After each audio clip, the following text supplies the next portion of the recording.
샬롬! 5월 둘째 주 큐티 가이드입니다.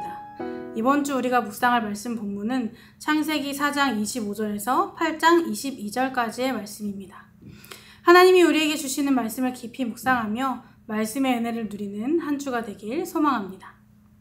이번 주 말씀을 총 3가지 주제로 살펴보고자 합니다. 첫 번째로 4장 25절에서 5장 32절까지의 말씀입니다. 창세기의 첫 번째로 등장하는 아담 가족은 아담과 하와로부터 시작된 죄의 결과, 타락의 결과를 맞이하게 됩니다. 바로 가인과 아벨의 사건입니다. 이 사건으로 아벨은 세상을 떠나게 되었고 가인은 하나님 앞을 떠나게 되었습니다.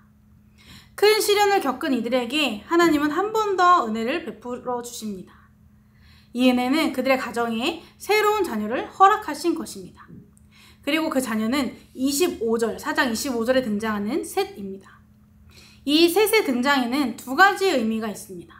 첫 번째는 셋을 통해 아담의 자손이 다시 이어지는 것이고, 두 번째는 셋이 에노스를 낳은 때부터 여호와의 이름을 부르며 본격적으로 하나님을 예배하기 시작한 것입니다. 하나님은 아담에게 새로운 자녀를 주심으로 끊어진 것 같은 아담의 자손이 계속 이어지게 하셨고, 이 계보를 통해서 하나님의 계획을 이루어 가셨습니다. 5장부터는 본격적으로 아담의 계보가 등장하는데, 계보의 시작에 대비되는 말씀이 등장합니다. 바로 1절과 3절입니다. 1절에서는 하나님이 사람을 창조하실 때 하나님의 모양대로 지으셨다고 말씀하고 있습니다. 그런데 3절부터 등장하는 아담의 자손은 아담, 자기의 모양, 곧 자기의 형상과 같은 아들을 낳았다고 말하고 있습니다. 처음에 하나님은 순수한 형상으로 사람을 창조하셨습니다. 그러나 아담이 자신의 형상을 닮은 아이를 낳았다는 것은 하나님의 순수한 형상뿐만 아니라 죄로 인해 깨지고 망가진 형상을 자녀에게 물려주었다는 것을 암시합니다. 이것을 보면 6장에 등장하는 인간의 타락이 이미 시작되었음을 볼 수 있습니다. 그럼에도 여전히 하나님을 경외하는 사람들이 있었습니다. 바로 21절에서 24절에 등장하는 에녹과 28절, 29절, 32절에 등장하는 노아입니다. 21절에 등장하는 에녹은 본문에 나와 있는 것처럼 하나님과 동행했습니다. 하나님과 동행했다는 것은 매일 그분의 약속을 신뢰하고 그분의 계명을 지켰다는 것입니다. 믿음으로 그는 죽지 않고 하늘로 올라가는 놀라운 은혜를 경험하게 됩니다. 그리고 28절 이하로 노아가 등장하는데, 이 노아라는 이름의 뜻은 위로 또는 안식을 의미합니다. 이어서 나눌 6장에 보면 하나님이 죄로 가득한 이 세상을 심판하실 때 노아를 통해서 안식의 장소를 따로 마련해 주심을 볼 수 있습니다. 아담과 하와의 죄를 시작으로 인간은 점점 타락의 길로 빠졌습니다. 나중에는 그 정점을 찍게 됩니다. 그리고 점점 소망이 사라져가는 이 시대에도 하나님을 경외하는 사람들이 있었습니다. 말씀을 묵상하실 때 이 시대를 살아가는 우리는 어떤 모습으로 살아가고 있는지 묵상해 보시기 바랍니다. 우리에게도 에녹과 같은 믿음이 필요합니다. 그리고 이 시대에도 노아의 이름처럼 위로와 안식이 필요합니다. 우리에게 주신 믿음의 은혜로 우리가 먼저 경험한 위로와 안식으로 어둠 속 한 줄기 빛을 비추는 삶이 되길 소망합니다. 두 번째는 6장 1절부터 7장 24절까지의 말씀입니다. 6장 1절부터 7절에는 타락의 정점에 있는 사람의 죄악에 대해서 언급하고 있습니다. 1절에 보면 사람이 땅 위에 번성하기 시작할 때라고 말씀하고 있는데, 이것을 보면 홍수 직전에 전 세계에 많은 인구가 있었다는 것을 암시합니다. 사람이 번성하면 번성할수록 같이 커진 것이 있는데 바로 죄의 무게입니다. 6장 5절에서 6절을 보면 하나님께서 세상에 가득한 사람의 죄악과 사람의 마음으로 생각하는 모든 계획이 악한 것을 보시고 땅 위에 사람을 지으신 것을 한탄해 하셨다는 것을 볼 수 있습니다.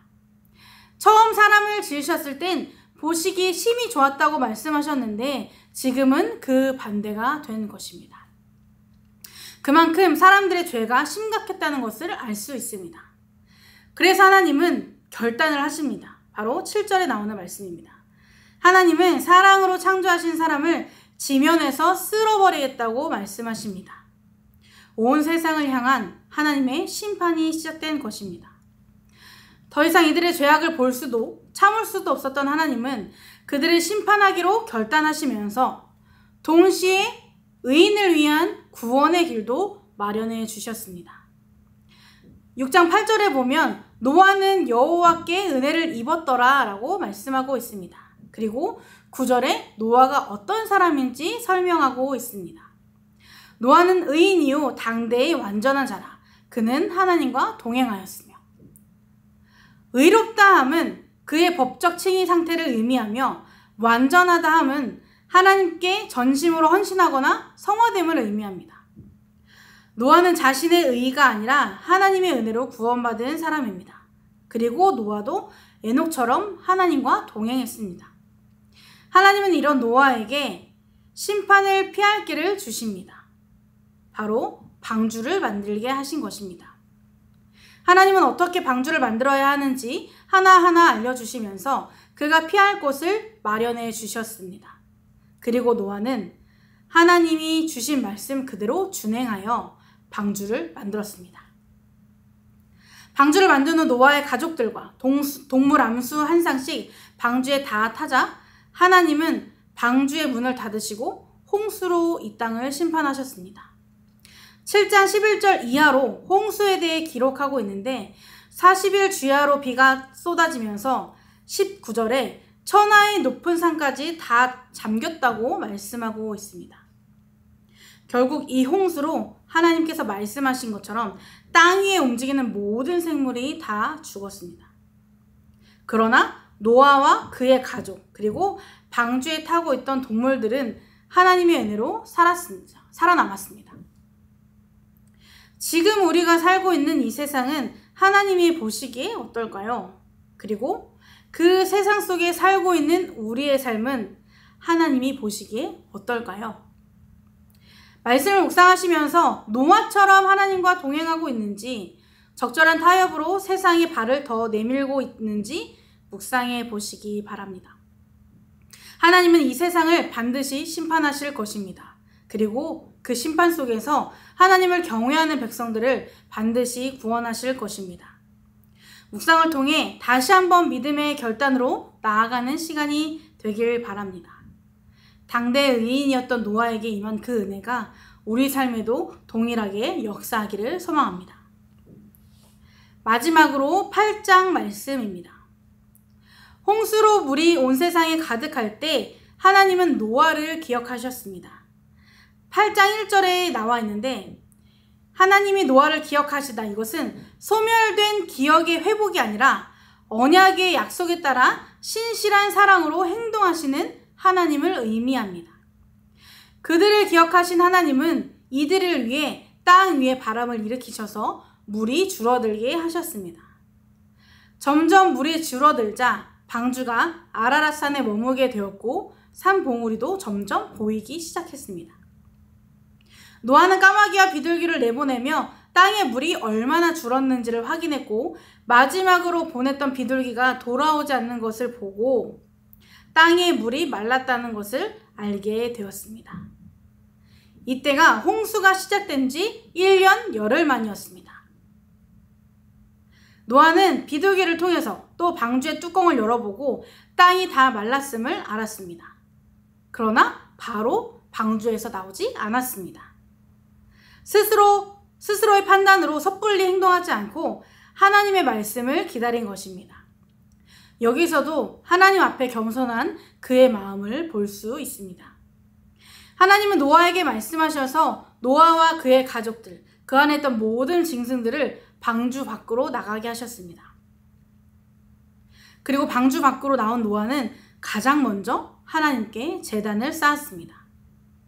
이전에 있던 모든 것이 사라지고 다시 새로운 세상이 시작되는 중요한 날에 하나님께 모든 영광을 돌리며 예배한 것입니다.